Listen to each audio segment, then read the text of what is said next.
खेळ आणि शिक्षण दोन्ही आघाडीवर एकाच वेळी यश मिळवणं कठीण वाटतंय का? तर महाराष्ट्र शासनाचा हा निर्णय नक्की बघाच.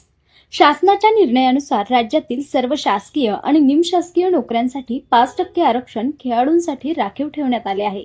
तर बघूयात हे आरक्षण कोणाला मिळू शकतं. गट ज्यांनी आंतरराष्ट्रीय स्पर्धांमध्ये भारताचे प्रतिनिधित्व करून पदक मिळवली आहेत. गट ब राष्ट्रीय स्पर्धांमध्ये महाराष्ट्राचे प्रतिनिधित्व करून पदक मिळवले आहेत. गट क राज्यस्तरीय स्पर्धांमध्ये पदक जिंकणारे खेळाडू देखील यासाठी पात्र आहेत. प्रक्रिया अगदी सोपी आहे. सर्वप्रथम आपली क्रीडा प्रमाणपत्रे आपल्या विभागीय उपसंचालक क्रीडा व युवक सेवा यांच्याकडे पडताळणीसाठी सादर करा. त्यानंतर मिळालेला पडताळणी अहवाल आपल्या नोकरीच्या अर्जासोबत जोडा. लक्षात घ्या, नोकरीचा अर्ज करण्याआधीच ही पडताळणी पूर्ण करणं गरजेचं आहे. आजवर 4949 पेक्षा अधिक खेळाडूंना या योजनेअंतर्गत नोकरीचा लाभ मिळालाय.